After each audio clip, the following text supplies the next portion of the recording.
What's going on, world? Steve Jake here for RNS Sports. This is Overtime, and beside me today, 20 straight up, 20 straight up. Basketball coach, the long list resume, NBA All-Stars, coaches of the year, championships, Tilden, Brill. How you feeling today, Coach? Good, man. Great. Thanks a lot for having me. I appreciate it. It is a pleasure. And, Coach, we were in there checking out a bit of practice, and it was Steve Kerr-esque. I'm telling you, family, look out for this guy. I appreciate that. So, Coach, of course, many know you for, as I said, your coaching accolades, Coach of the Year, your many championships, both in DC and here. But just tell us, who is Coach Brill? Man, first off, I'm a father. My daughter's actually going to turn 2 on Saturday, so I'm really pumped up about that, first and foremost. I'm a husband. I got a beautiful wife at home. We've been together. Man, she's been with me every step of the way, since I was an intern at the College of Charleston, to DeMatha, to Ravenscroft, to coming and starting at Heritage. You know, she's had my back the whole time. Yeah, and so I'm a father, I'm a husband, you know, I'm a coach, you know, I'm a teacher, I'm a office manager at a pharmacy, so I wear a lot of different hats. You got a lot of hats. Oh yeah, absolutely, absolutely.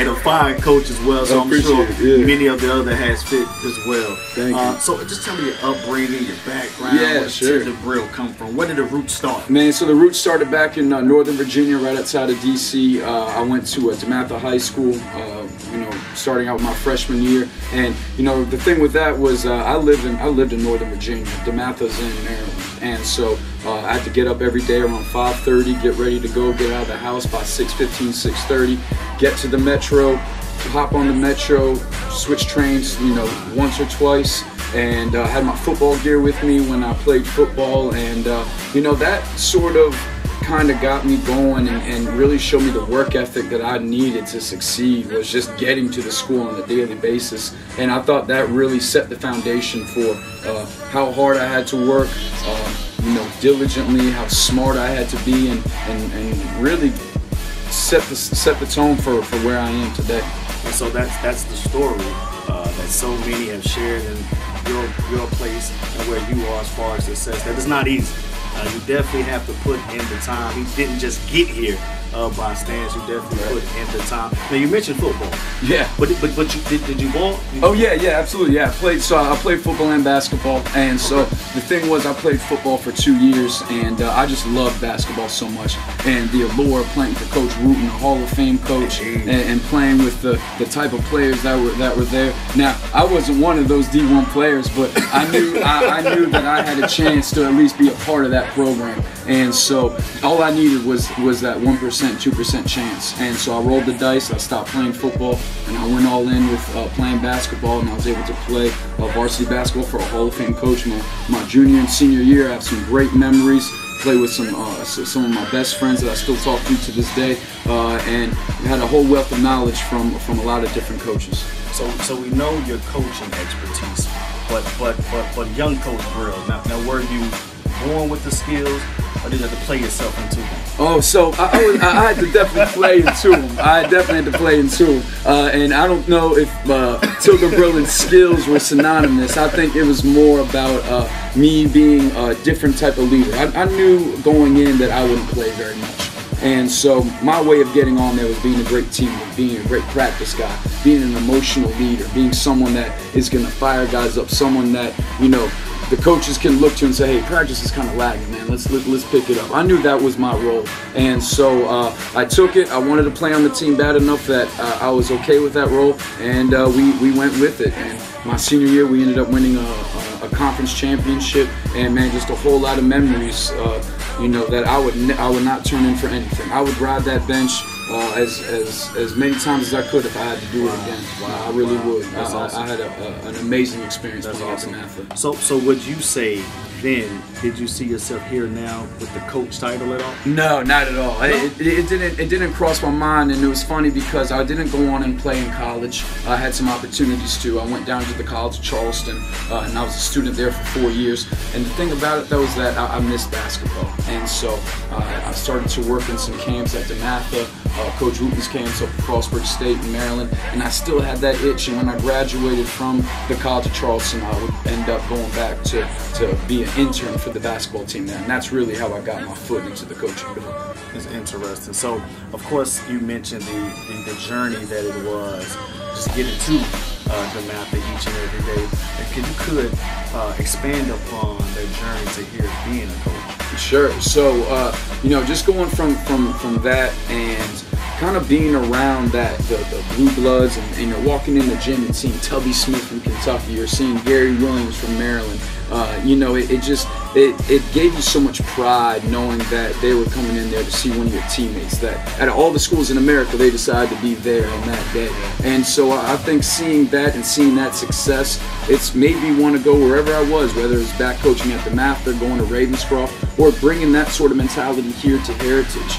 I think that's something that was really ingrained in me and has really helped me in my development as a coach. That's awesome. So you've been so successful very early on in your career.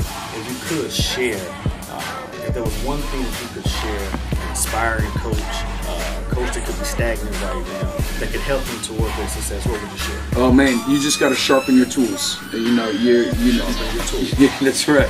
And what I mean by that is that you have to be constantly learning. You have to be constantly working on your game. You tell your kids to go in the gym, work on their one dribble pull-up. You tell your kids work on their ball handling. You as a coach have to do the same thing. And one of the biggest moments in my coaching career was going to the Final Four. It was after my first year at Ravenscroft, and I really wanted to get into a college coaching job, and I thought I was ready. I'd been at Tamatha, I coached Victor Oladipo, I coached Jaron Grant, Quentin Cook, all these guys. I thought I was ready, and I didn't get the opportunities I wanted coming out of it. And the one thing I did get from it was this presentation that Fran Fischella gave, and he said, starting out, the thing that stuck with me was that he gave a stat, and the whole talk was geared towards high school coaches, and he said 7 out of the 10 best coaches he knew were high school coaches. Wow. And that right there really switched my demeanor. Instead of me focusing so much on making sure I talked to every college coach that I encountered, I was like, I need to work on me and me as a coach and my skill set as a coach. And that stuck with me. When I came back, I didn't have the opportunities I wanted to, but it helped me refocus on being that coach that I needed to be, and the coach that my players needed me to be. And so that was a huge kind of paradigm shift for me in terms of my outlook on the whole coaching industry and where I wanted to go. That's good stuff. So if you listen again, continue on your craft, never get satisfied, regardless of what level you're on. Continue to work, and the work will prevail. It always does in whatever arena that you're in. Always. So staying in that vein and sharing that, what is one thing that you would share to stay away from throughout your experience right now that may be a pitfall in your success? I think just like anything else, comparing yourself to others, and it's something that is so easy to do, and sometimes you do it and you don't even realize you're doing it. And I think you just have to be so focused and have that tunnel vision on what it is that you're trying to accomplish. What I do and what another coach does might not work because of our personality. And I think the second thing, even though you didn't ask, I'm gonna get this free knowledge right now, is just be yourself. Be yourself. There was a time when people were like, yo, you need to calm down, and like I calmed down to a point. This is who I am. Like, this is who I am. I'm not a calm person. I yell. I'm energetic. I have a lot of enthusiasm, and I think you see that in my players. And I'm not going to try to go away from that because it's been successful for me. Now, is that sort of mentality going to be successful for another coach? I'm not sure, because I'm not them, but it's what's worked for me. So I think those two things, don't compare yourself to others and be yourself are two huge things that, as I've gotten older, I've really tried to stick to. Yeah, I think it was another thing as well with you, coach, that stuck with me in that same vein is that you can only be 100% yourself. Oh yeah, exactly. You can only be an 80% imitator, 50% imitator. Yeah. You can only be 100% yourself. Absolutely. That's good stuff. Also share, and I know again that you have a long resume of great things. What would be right now, I guess, your biggest highlight moment so far in your coaching career? My biggest highlight moment. It's tough because I don't want to sell any of those team shorts or anybody short, but It has to be one. Yeah. One proud moment. Man, proud moment was winning the Cap 8 here. You know, winning the regular season championship, hanging a banner, the first one in the school's history, first boys sport to win a conference championship. I feel like I really, you know, through our hard work with the team and the other coaches, really, I think we really cemented our spot in Heritage high school history. And I'm just tremendously proud that no matter when I walk into this gym, I can always look up at that banner and think about the good times, the bad times, and all the blood, sweat, and tears that went into that team. Like that was one of the top moments of my coaching career. Oh, indeed. Lasting. Yeah, lasting, without a doubt. That's good. So, coming present day now, and we were out there checking out the squad. Talented. Talented. And we can definitely see them feeding off the personality. Like most great teams, who they feed off the personality of the coach. What's the outlook? What's the projection for the squad this year? Oh, I think it's, you know, right now we're sitting at 12-4. We're 3-0 in the conference, and I think we're getting better. You know, defensively, I think guys are starting to understand the concepts. You know, we lost a lot of guys last year that a lot of seniors that kind of knew what we were doing, and so this year, you know, we're relying heavily on some younger guys, and we still have our two, you know, top seniors in Jaron McAllister and Jaden Gardner, and so just trying to find the guys to support around them has been really important. Also for those guys, Jaron and Jaden, to be different types of leaders. You know, they've been able so far to be leaders from the standpoint of just watch me do it. Like I'll show you how to do it. I can get this done. But now they got to be more vocal. They have to teach the younger guys. They got to leave kind of their footprints, so to say, on this program by showing other guys how we do it, and also not just showing, but also communicating with them. And this show it's brought out a different side of them that I think I've been really happy with, and I think it's something we can continue to build upon. But I think the future is bright for us. The immediate future is bright, and I'm just so fortunate to be at a school that supports the basketball program the way that Heritage does. So, Coach, I'll say this.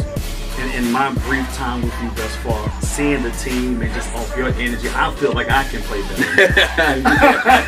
Hey, then I'm doing my job. Your energy alone would allow me to step on the court and shoot it. Now, whether or not it goes in, hey, that's another thing. Demotivate. Hey, there we go. Hey, there we go. Then I've done at least half my job. So listen, if you can take the talent along with the motivation skills that you have, I'm sure you have success with it. Hey, I think so. That's two good ingredients, man, amongst many that you need. So, Coach, this is a question I always have to ask each and every coach. Okay. Because it's always a question of debate. Sure. And it's rare that you kind of get the same answer for their reason. If you could pick 5 players, regardless of generation, regardless of era, for your starting 5, who would it be?